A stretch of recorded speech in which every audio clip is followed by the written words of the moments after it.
মিষ্টি নামের পাখি ছিল ছোট্ট একটি বাসায় থাকত। দিনের বেলায় সে মিষ্টি সুরে গান করত, কিন্তু সে ছিল খুব আলসে, যে কোনো কাজ খুব তাড়াহুড়ো করে করত। অন্যদিকে তার বন্ধু বুদ্ধিমান মিঠু, সে সবসময় সব কাজ যাচাই করে করত।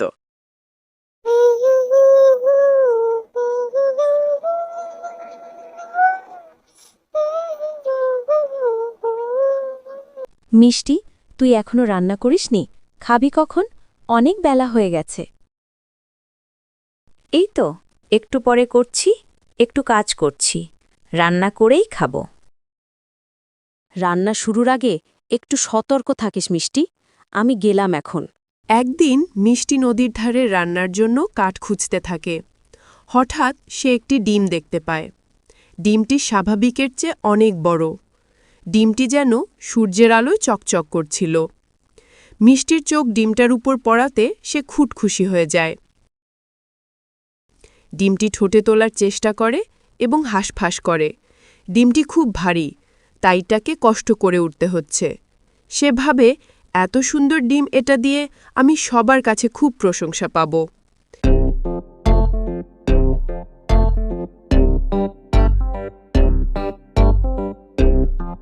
মিষ্টি কষ্ট করে ডিমটা তার বাসার মাঝখানে নিয়ে আসে এবং সাজিয়ে রাখে।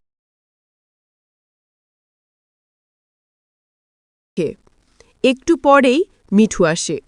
ডিমটা দেখে মিঠুর কপালে ভাঁজ পড়ে। মিষ্টি, এটা কি? ডিমের ওপর এমন চকচকে কেন? এটার ওজনও তো অনেক বেশি মনে হচ্ছে। আরে মিঠু, তুমি সবসময় সবকিছু নিয়ে সন্দেহ করো। এটা নিশ্চয়ই কোনো রাজকীয় পাখি বা অন্য গ্রহের ডিম।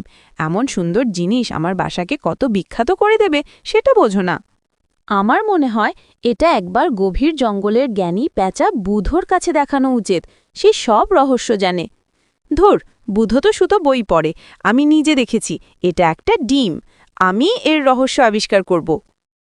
সে মিষ্টি তর্ক করে এই দিনটি তার বাসায় রাখতে না বলে। মিঠু তার কথা শোনে না। রাত্রিবেলা মিঠু তার খাবার খাচ্ছিল বাসায় বসে। হঠাৎ সে একটি শব্দ শুনতে পায়। এগিয়ে দেখে ডিমটি ফুটে ডিম থেকে একটি বিশাল সাপ বের হলো। মিষ্টি ভয়ে চিৎকার করে ওঠে, সাপ, সাপ, বাঁচাও, বাঁচাও! সে বুঝতে পারে এটা ডিম ছিল না, এটা ছিল সাপের বা কোনো সরীসৃপের পরিত্যক্ত ডিমের খোলস, অথবা হয়তো একটি বিপজ্জনক বিষাক্ত ডিম। সে মুহূর্তের মধ্যে বাসা ছেড়ে পাগলের মতো উড়তে শুরু করে। সাপটা তার দিকে ফোঁস করতে থাকে। ভয়ে কাঁপতে কাঁপতে মিষ্টি সোজা মিঠুর বাসায় যায় এবং কাঁদতে কাঁদতে সব ঘটনা খুলে বলে। মিঠু মিষ্টিকে শান্ত করে। শোনো মিষ্টি, আমি জানতাম কিছু একটা গণ্ডগোল আছে। তোমার কৌতূহল খুব ভালো, কিন্তু বিপদ যে কোনো সুন্দর রূপে আসতে পারে। সবসময় আগে সতর্ক থাকতে হয়। কোনো কিছুর বাইরের চাকচিক্য বা সৌন্দর্য দেখে কখনো তাড়াহুড়ো করে সিদ্ধান্ত নেওয়া উচিত নয়। কাজ শুরু করার আগে সবসময় ভালো করে যাচাই করো এবং সতর্ক থাকো। মিঠু, তুমি ঠিক বলেছ। আমি তোমার কথা শুনিনি। শুধু বাইরের সৌন্দর্য আর লোভ দেখে আমি ঝাঁপিয়ে পড়েছিলাম। আমার ভুল হয়েছে। মিষ্টির কান্নায় ভিজে যাওয়া চোখ। মিঠু বন্ধুত্বের হাত বাড়িয়ে মিষ্টিকে শান্ত করছে। পরদিন সকালে মিষ্টি আর মিঠু মনের আনন্দে আকাশে উড়ে বেড়াচ্ছে। মিষ্টি গান গাইছে আর মিঠু উড়ছে আর গান শুনছে। আগের ঘটনার পর থেকে মিষ্টি অনেক বদলে গেছে।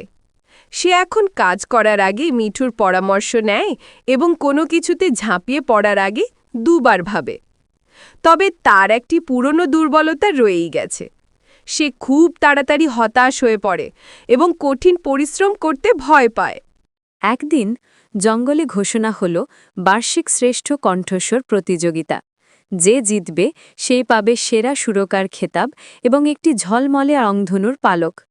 মিষ্টির গান অসম্ভব মিষ্টি, তাই সে নিশ্চিত যে সেই জিতবে। মিষ্টি আনন্দে নেচে উঠছে। সেভাবে এই পালকটা পেলে তার বাসা আরও সুন্দর দেখাবে। সে আত্মবিশ্বাসের সাথে মিঠুকে জানায়। মিঠু, এই পালক আমার জন্য? আমার গান তো সেরা।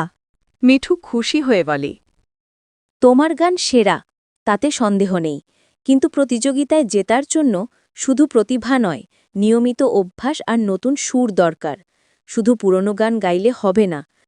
মিষ্টি কথাটি উড়িয়ে দিয়ে বলল, আরে বাবা, আমার গলাতেই জাদু আছে, আর অনুশীলনের কি দরকার? প্রতিযোগিতার ঠিক ৩ দিন আগে জঙ্গলে আগমন ঘটে মৈত্রী নামের একটি সুদর্শন ময়ূরের। মৈত্রী যেমন সুন্দর, তার কণ্ঠস্বরও ছিল তেমন ভারী আর শক্তিশালী।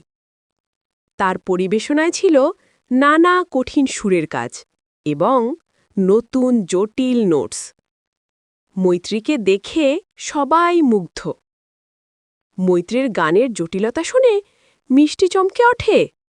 সে বুঝতে পারে শুধু তার মিষ্টি গলা যথেষ্ট নয়। মৈত্রী প্রতিদিন কঠোর অনুশীলন করে। হতাশ হয়ে মিষ্টি মিঠুর কাছে গিয়ে বলে, মিঠু, আমি পারব না। মৈনাক অনেক ভালো গায়, তার মতো কঠিন গান আমি গাইতে পারব না। আমি প্রতিযোগিতা থেকে নাম প্রত্যাহার করে নিচ্ছি। মিঠু মিষ্টিকে সাহস দেয় এবং বলে, মিষ্টি, প্রথমবার ব্যর্থ হলে বা কঠিন কিছু দেখলে হাল ছেড়ে দেওয়া সবচেয়ে বড় ভুল। মনে রেখো, তোমার মিষ্টি সুরটাই তোমার আসল শক্তি। তুমি হয়তো মৈত্রীর মতো জোরে গাইতে পারবে না, কিন্তু তুমি তোমার অনুভূতি আর হৃদয়ের আবেগ দিয়ে গাইতে পারো। শুধু ৩টি দিন কঠোর পরিশ্রম করো। মিঠুর কথায় মিষ্টি অনুপ্রাণিত হয়। সে বুঝতে পারে অলসতা তার সবচেয়ে বড় শত্রু। মিঠু তাকে সাহায্য করে একটি নতুন আবেগময় সুর তৈরি করতে, যেখানে মিষ্টির কণ্ঠের মাধুর্য ফুটিয়ে তোলা যাচ্ছে। মিষ্টি খুব ভোরে উঠে অনুশীলন করছে। তার গলা হয়তো প্রথমে একটু ভেঙে যাচ্ছে, কিন্তু মিঠু তাকে থামতে দিচ্ছে না। তারা দুজনে মিলে এমন একটা সুর তৈরি করে যা শ্রোতাদের মন ছুঁয়ে যাবে, যদিও তা মৈত্রীর মতো কঠিন নয়। মিষ্টি তার অলসতার অভ্যেস ভেঙে পরিশ্রমের আনন্দ অনুভব করে। প্রতিযোগিতার দিনে প্রথমে মৈত্রী তার দুর্দান্ত কঠিন গান পরিবেশন করে।